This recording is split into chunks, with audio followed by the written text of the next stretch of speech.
di Jumat Agung ini Tuhan, sungguh kami merasakan Engkau Tuhan Allah di dalam Yesus Kristus hadir di tengah-tengah persekutuan ibadah kami saat ini.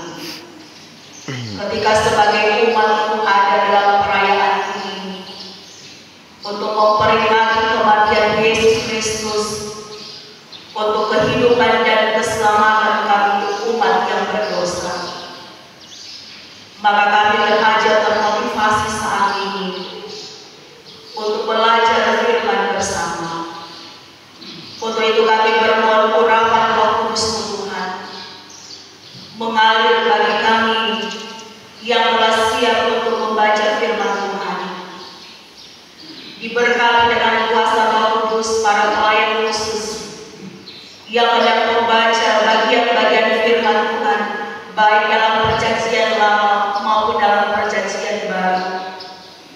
Teguhkan dan kuatkan iman kami untuk dapat menerima pemberitaan firman Tuhan ini. Dalam pembacaan Alkitab dalam perjanjian lama dan perjanjian baru yang akan dibacakan oleh para pelayan khusus. Yesaya 52 ayat 13 sampai 53 ayat 12. Hamba Tuhan yang menderita. Sesungguhnya hambaku akan berhasil. Ia akan ditinggikan, disanjung dan dimuliakan. Seperti banyak orang akan terkagum melihat dia. Begitu buruk rupanya, bukan seperti manusia lagi. Dan tampaknya bukan seperti anak manusia lagi. Demikianlah ia akan membuat tercengang banyak bangsa. Raja-raja akan mengatupkan mulutnya melihat dia, sebab apa yang tidak diceritakan kepada mereka akan mereka lihat, dan apa yang tidak mereka dengar akan mereka pahami. Siapakah yang percaya pada berita yang kami dengar, dan kepada siapakah tangan kekuasaan Tuhan dinyatakan? Sebagai taruh, ia tumbuh di hadapan Tuhan, dan sebagai tunas dari tanah kering. Ia tidak tampan, dan semaraknya pun tidak ada, sehingga kita memandang dia, dan rupa pun tidak, sehingga kita menginginkannya. Ia dihina dan dihindari orang, seorang yang penuh kesengsaraan dan yang biasa menderita kesakitan. Ia sangat dihina, sehingga orang menutup mukanya terhadap dia, dan bagi kita pun dia tidak masuk hitungan. Tetapi sesungguhnya penyakit kita lah yang ditanggungnya, dan kesengsaraan kita yang dipikul. Padahal kita mengira dia kena tulah, dipukul dan ditindas Allah. Tetapi dia tertikam oleh karena pemberontakan kita. Dia diremukkan oleh karena kejahatan kita. Ganjaran yang mendatangkan keselamatan bagi kita ditimpakan kepadanya, dan oleh bilur-bilurnya kita menjadi sembuh. Kita sekalian sesat seperti domba, masing-masing kita mengambil jalan sendiri, tetapi Tuhan telah menimpakan kepadanya kejahatan kita sekalian. Dia dianiaya, tetapi dia membiarkan diri ditindas, dan tidak membuka mulutnya, seperti anak domba yang dibawa ke pembantaian, seperti induk domba yang geluh di depan orang-orang yang menggunting bulunya. Ia tidak membuka mulutnya. Sesudah penahanan dan penghukuman ia terambil, dan tentang nasibnya siapakah yang memikirkannya? Sungguh ia terputus dari negeri orang-orang hidup, dan karena pemberontakan umatku ia kena tulah. Orang menempatkan kuburnya di antara orang-orang fasik, dan dalam hatinya ia ada di antara penjahat-penjahat. Sekalipun ia tidak berbuat kekerasan dan tipu tidak ada dalam mulutnya. Tetapi Tuhan berkehendak meremukkan dia dengan kesakitan apabila ia menyerahkan dirinya sebagai korban penebusan salah ia akan melihat keturunannya, umurnya akan lanjut, dan kehendak Tuhan akan terlaksana olehnya. Sesudah kesusahan jiwanya, ia akan melihat terang dan menjadi puas, dan hambaku itu sebagai orang yang benar akan membenarkan banyak orang oleh hikmatnya, dan kejahatan mereka dia pikul. Sebab itu aku akan membagikan kepadanya orang-orang besar sebagai rampasan, dan ia akan memperoleh orang-orang kuat sebagai jarahan, yaitu sebagai ganti karena ia telah menyerahkan nyawanya ke dalam maut, dan karena ia terhitung di antara pemberontak-pemberontak, sekalipun ia menanggung dosa banyak orang dan berdoa untuk pemberontak-pemberontak. Demikian jauh bacaan firman Tuhan. Kita membaca kitab Surat-Surat. Ibrani 4 ayat 14 sampai 16. Yesus sebagai imam besar. Karena kita sekarang mempunyai imam besar agung yang telah melintasi semua langit, yaitu Yesus Anak Allah. Baiklah kita teguh berpegang pada pengakuan iman kita, sebab imam besar yang kita punya bukanlah imam besar yang tidak dapat turut merasakan kelemahan-kelemahan kita. Sebaliknya, sama dengan kita yang telah dicobai, hanya tidak berbuat dosa. Sebab itu, marilah kita dengan penuh keberanian menghampiri tahta kasih karunia, supaya kita menerima rahmat dan menemukan kasih karunia untuk mendapat pertolongan kita pada waktunya. Rencana untuk membunuh Yesus, Matius 26 ayat 1 sampai 5. Setelah Yesus selesai dengan segala pengajarannya itu, berkatalah ia kepada murid-muridnya, "Kamu tahu bahwa 2 hari lagi akan dirayakan Paskah, maka Anak Manusia akan diserahkan untuk disalibkan. Pada waktu itu berkumpullah imam-imam kepala dan tua-tua bangsa Yahudi di istana imam besar yang bernama Kayafas, dan mereka merundingkan suatu rencana untuk menangkap Yesus dengan tipu muslihat dan untuk membunuh Dia. Tetapi mereka berkata, 'Jangan pada waktu perayaan, supaya jangan timbul keributan di antara rakyat.'" Yesus diurapi, Matius 26 ayat 6 sampai 13. Ketika Yesus berada di Betania, di rumah Simon Kusta, datanglah seorang perempuan kepadanya membawa sebuah buli puala berisi minyak wangi. Minyak itu dicurahkannya di atas kepala Yesus yang sedang duduk makan. Melihat itu, murid-murid pusat dan berkata, "Untuk apa pengurusan ini? Sebab minyak itu dapat dijual dengan mahal dan uangnya dapat diberikan kepada orang-orang miskin." Tetapi Yesus mengetahui pikiran mereka lalu berkata, "Mengapa kamu menyusahkan perempuan ini?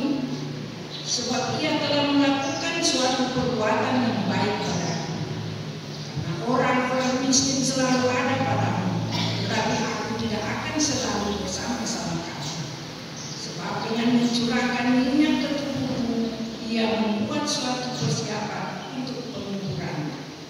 Aku berkata kepadamu, sesungguhnya di mana saja ini diberitakan seluruh dunia, apa yang dilakukannya ini akan disebut juga untuk mengingat dia."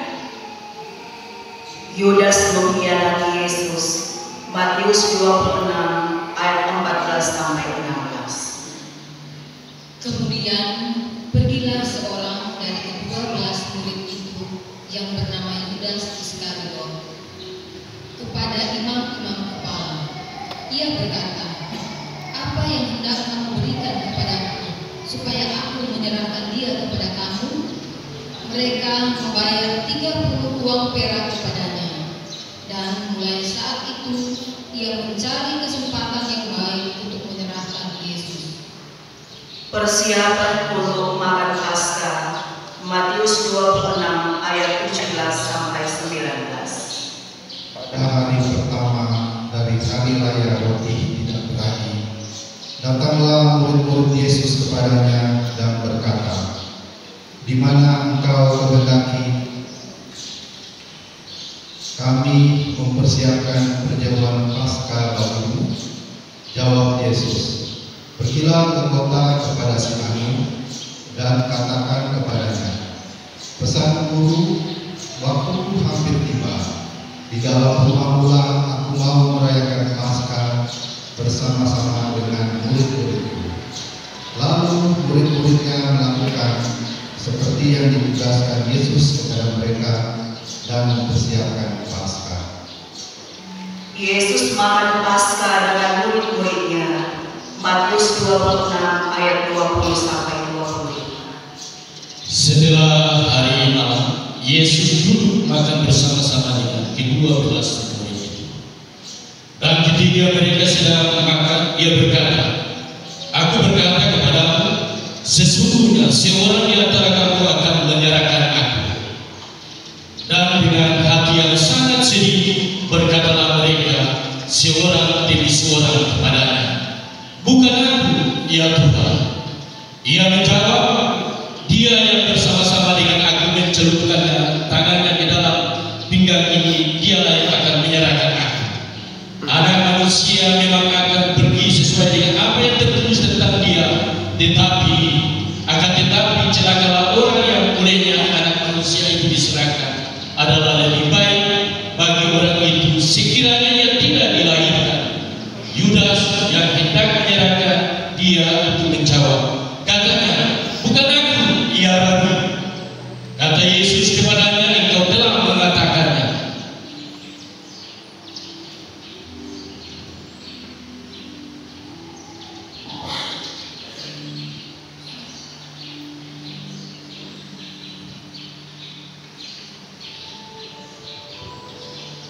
Penetapan perjamuan, Matius 26 ayat 26 sampai 29. Dan ketika mereka sedang makan, Yesus mengambil roti dan mengucap berkat, memecah-mecahkannya, lalu memberikannya kepada murid-muridnya dan berkata, "Ambillah, makanlah, inilah tubuhku." Sesudah ia mengambil cawan, mengucap syukur, lalu memberikannya kepada mereka dan berkata, "Minumlah kamu semua cawan ini, sebab inilah darahku, darah perjanjian yang ditumpahkan bagi banyak orang untuk pengampunan dosa. Akan tetapi aku berkata kepadamu, mulai dari sekarang aku tidak akan minum lagi hasil pokok anggur ini sampai pada hari aku meminumnya, yaitu yang baru bersama-sama dengan kamu dalam kerajaan Bapakku." Di Bukit Zaitun, Petrus akan menyangkal Yesus. Matius 26 ayat 30 sampai 35. Sesudah menyanyikan nyanyian pujian, pergilah Yesus dan murid-muridnya ke Bukit Zaitun. Maka berkatalah Yesus kepada mereka, "Malam ini kamu semua akan tergoncang imanmu karena aku. Sebab ada tertulis, aku akan membunuh gembala dan kawanan domba itu akan tercerai-berai. Akan tetapi sesudah aku bangkit, aku akan mendahului kamu ke Galilea. Petrus menjawabnya, biarpun mereka semua tergoncang imannya karena engkau, aku sekali-kali tidak. Yesus berkata kepadanya, aku berkata kepadamu, sesungguhnya malam ini sebelum ayam berkokok, engkau telah menyangkal aku 3 kali. Kata Petrus kepadanya, sekalipun aku harus mati bersama-sama engkau, aku takkan menyangkal engkau. Semua murid yang lain pun berkata demikian juga. Di Taman Getsemani, Matius 26 ayat 36 sampai 46. Maka sampailah Yesus bersama-sama murid-muridnya ke suatu tempat yang bernama Getsemani. Lalu dia berkata kepada murid-murid, duduklah di sini, sementara aku pergi ke sana untuk berdoa. Dan dia membawa Petrus dan kedua anaknya Zebedeus serta. Maka mulailah dia merasa sedih dan gentar. Lalu katanya kepada mereka, hatiku sangat sedih, seperti mau mati rasanya. Tinggallah di sini dan berjaga-jagalah dengan aku. Maka dia maju sedikit, lalu sujud dan berdoa. Ya Bapakku, jikalau sekiranya mungkin, biarlah cawan ini lalu daripadaku. Tetapi janganlah seperti yang ku kehendaki, melainkan seperti yang Engkau kehendaki. Setelah itu dia kembali kepada murid-muridnya dan mendapati mereka sedang tidur.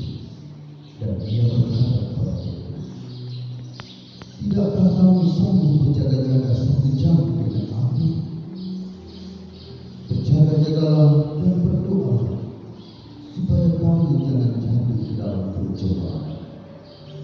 Roh memang penurut, tetapi daging lemah.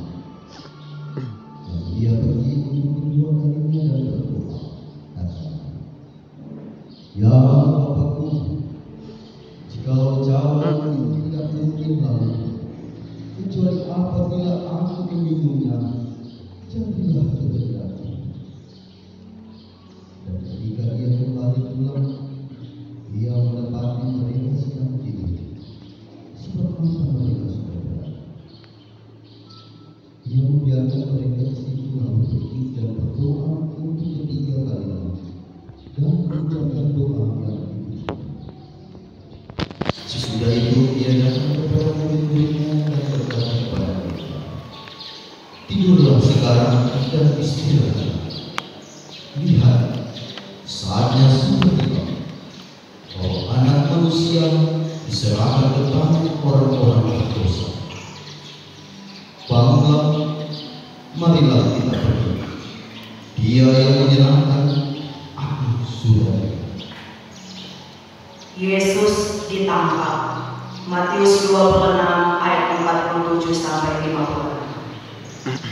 Waktu Yesus masih berbicara, datanglah Yudas, salah seorang dari ke-12 murid itu, dan bersama-sama dia serombongan besar orang yang membawa pedang dan buntung, disuruh oleh imam-imam kepala dan tua-tua bangsa Yahudi. Orang yang menyerahkan dia telah memberitahukan tanda ini kepada mereka. Orang yang akan mencium, itulah dia, tangkaplah dia. Dan segera dia maju mendapatkan Yesus dan berkata, salam Rabi, lalu mencium dia. Tetapi Yesus berkata kepadanya, hai teman, untuk itukah engkau datang? Maka majulah mereka memegang Yesus dan menangkapnya. Tetapi seorang dari mereka yang menyertai Yesus mengulurkan tangannya, menghunus pedangnya dan meletakkannya kepada hamba imam besar sehingga putus telinganya. Maka kata Yesus kepadanya, masukkan pedang itu kembali ke dalam sarungnya. Sebab barang siapa menggunakan pedang akan binasa oleh pedang. Atau kau sangka bahwa aku tidak dapat berseru kepada Bapa supaya dia segera mengirim lebih dari 12 pasukan malaikat membantu aku?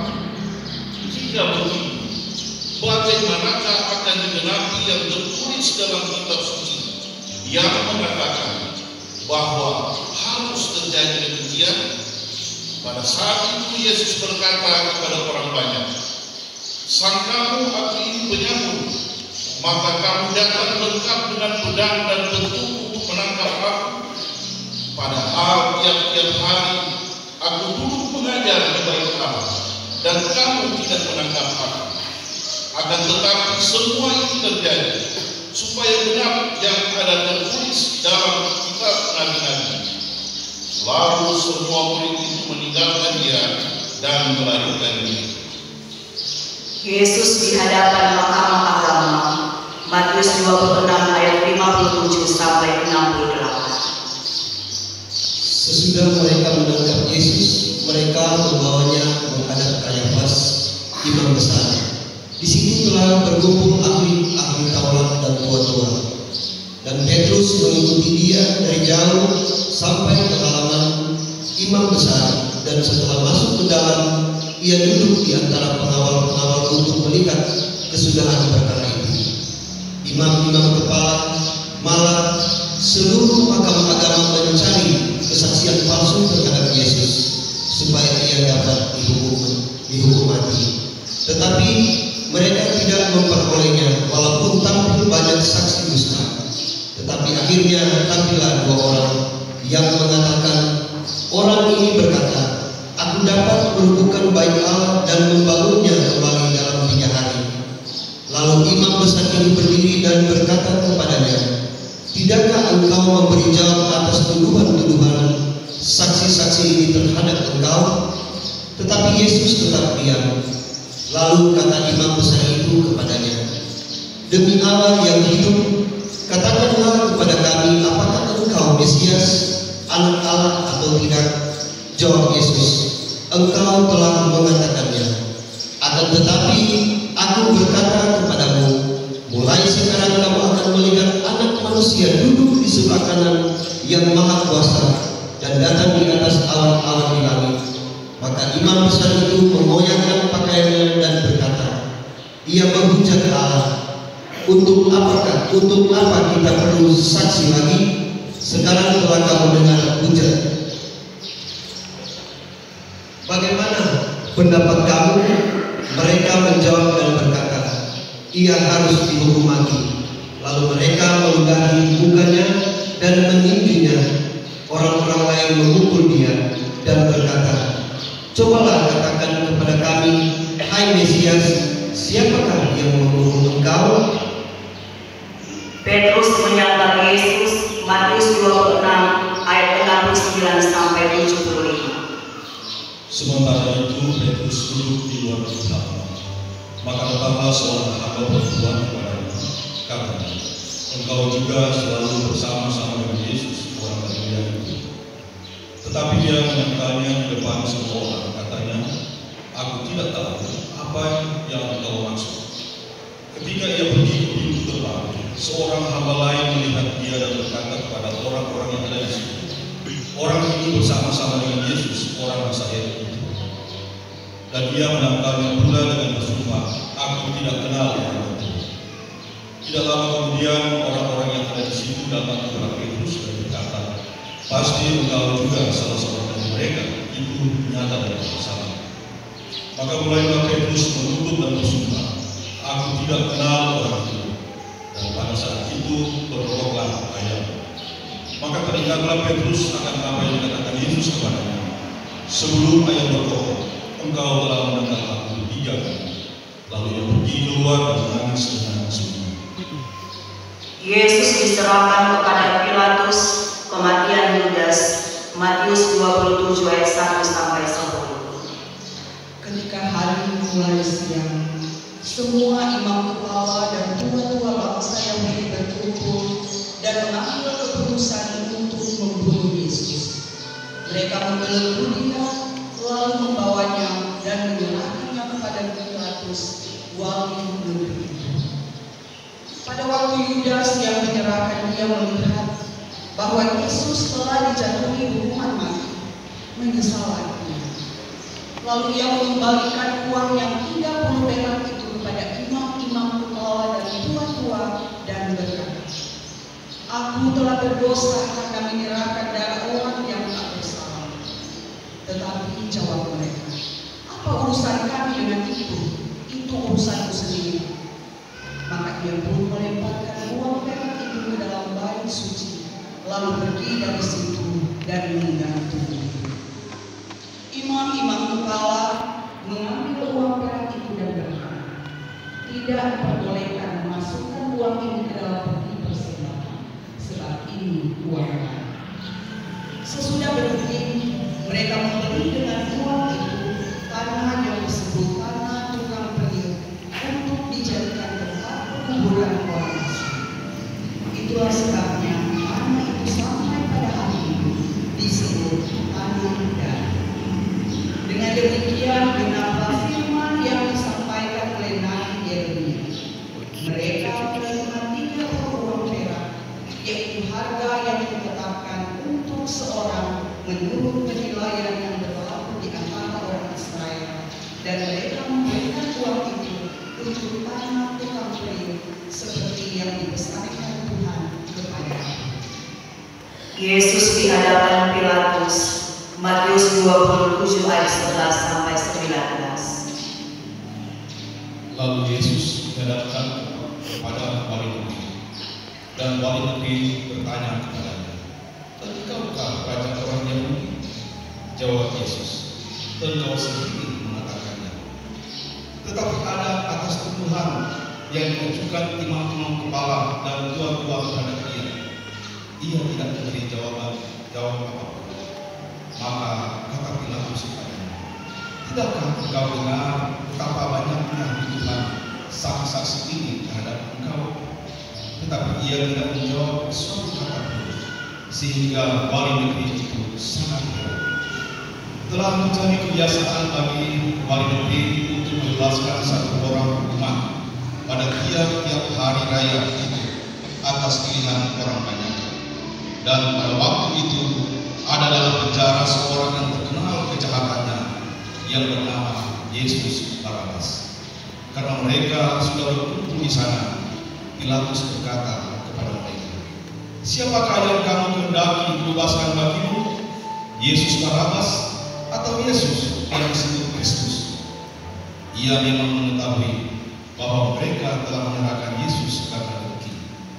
Ketika Pilatus sedang duduk di kursi pengadilan, istrinya mengirim pesan kepadanya, "Jangan engkau mencampuri perkara orang itu, sebab karena dia aku sangat menderita dalam mimpi dan malam." Orang banyak meminta Yesus disalibkan. Matius 27 ayat 20 sampai 26. Tetapi oleh hasutan imam-imam kepala dan tua-tua, orang banyak bertekad untuk meminta supaya Barabas dibebaskan dan Yesus dihukum mati. Wali negeri menjawab dan berkata kepada mereka, "Siapa di antara kedua orang itu yang kamu kehendaki kubebaskan bagimu?" Kata mereka, "Barabas." Kata Pilatus kepada mereka, "Jika begitu, apakah yang harus kuperbuat dengan Yesus yang disebut Kristus?" Mereka semua berseru, "Ia harus disalibkan." Katanya, "Tetapi kejahatan apakah yang telah dilakukannya?" Namun mereka makin keras berteriak, "Ia harus disalibkan." Ketika Pilatus melihat bahwa segala usaha akan sia-sia, malah sudah mulai timbul kekacauan, ia mengambil air dan membasuh tangannya di hadapan orang banyak dan berkata, "Aku tidak bersalah terhadap darah orang ini. Itu urusan kamu sendiri." Dan seluruh rakyat itu menjawab, biarlah darahnya ditangguhkan atas kami dan atas anak-anak kami. Lalu ia membebaskan Barabas bagi mereka, tetapi Yesus disesatnya, lalu diserahkannya untuk disalibkan. Yesus diolok-olok, Matius 27 ayat 27 sampai 31. Kemudian serdaru-serdaru wali negeri membawa Yesus ke gedung pengadilan, lalu memanggil seluruh pasukan berkumpul sekeliling Yesus. Mereka menanggalkan pakaiannya dan mengenakan jubah ungu kepadanya. Mereka menyanyi sebuah potongan duri dan menaruhnya di atas kepalanya, lalu memberikan dia sebatang bulu di tangan kanannya. Kemudian mereka berlutut di hadapannya dan mengolok-olokkan dia, katanya, "Salam, hai Raja umat Yahudi." Mereka memudahkannya dan mengambil bulu itu dan mengumpulkannya di kepalanya.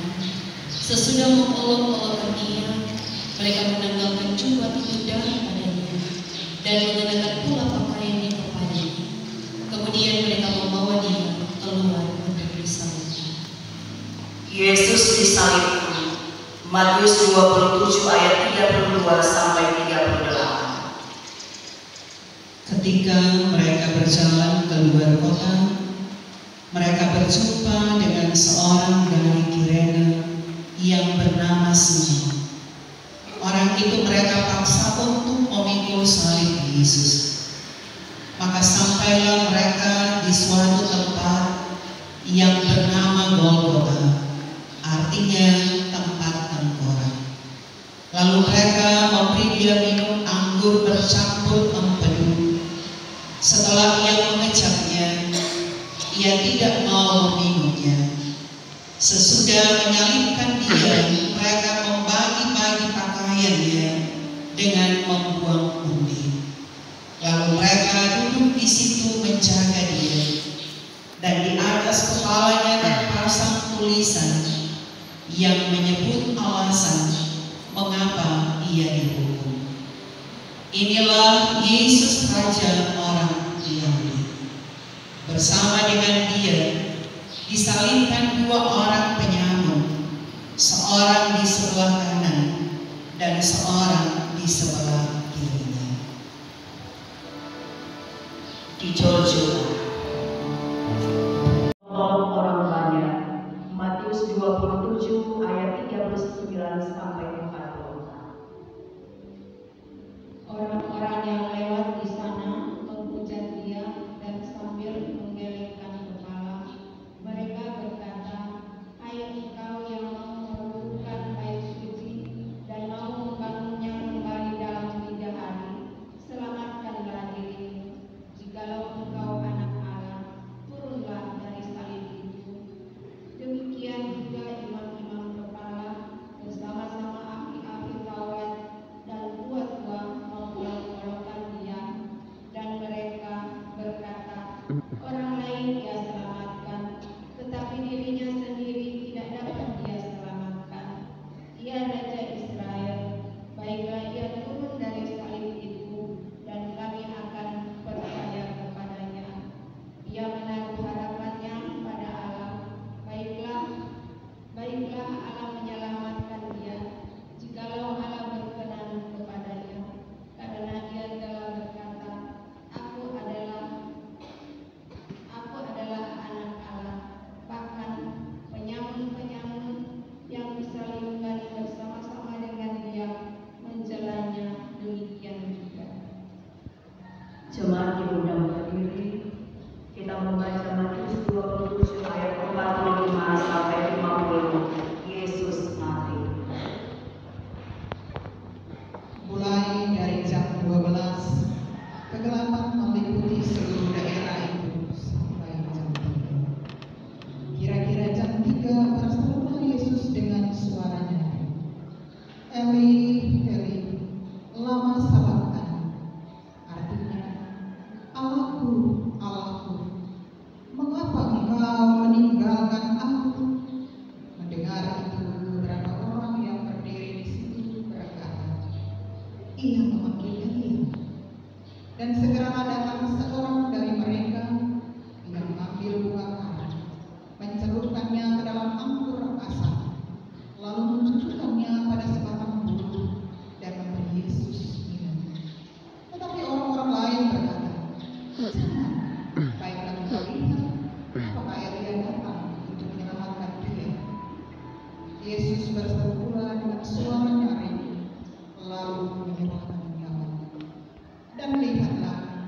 tabir bait suci terbelah dua dari atas sampai ke bawah, dan terjadilah gempa bumi. Tabir bait suci terbelah dua. Matius 27 ayat 51 sampai 56. Dan lihatlah, tabir bait suci terbelah dua dari atas sampai ke bawah, dan terjadilah gempa bumi, dan bukit-bukit batu terbelah, dan kuburan-kuburan terbuka, dan banyak orang kudus yang telah meninggal bangkit. Dan sesudah kebangkitan Yesus, mereka pun keluar dari kubur, lalu masuk ke kota kudus dan menampakkan diri kepada banyak orang.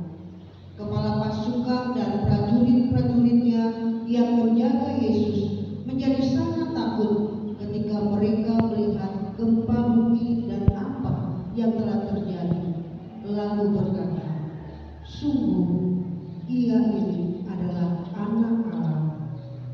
Dan ada di situ banyak perempuan yang melihat dari jauh, yaitu perempuan-perempuan yang mengikuti Yesus dari Galilea untuk melayani Dia.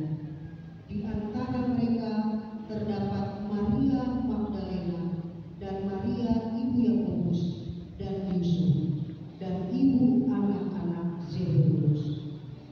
Yesus dikuburkan. Matius 27 ayat 57 sampai 61. Menjelang malam datanglah seorang kaya, orang Arimatea yang bernama Yusuf, dan yang telah menjadi murid Yesus juga.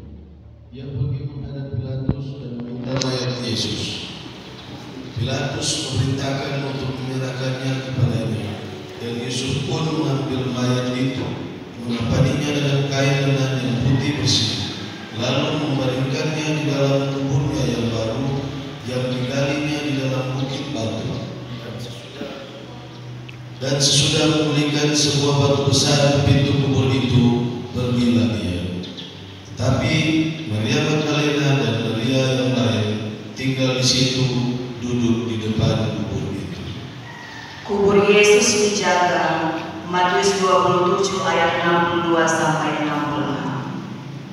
Keesokan harinya, yaitu sesudah hari persiapan, datanglah imam-imam kepala dan orang-orang Farisi bersama-sama menghadap Pilatus. Dan mereka berkata, "Tuan, kami ingat bahwa si penyesat itu sewaktu hidupnya berkata, 'Sesudah 3 hari aku akan bangkit.' Mereka karena itu perintahkanlah untuk menjaga kubur itu sampai hari yang ketiga.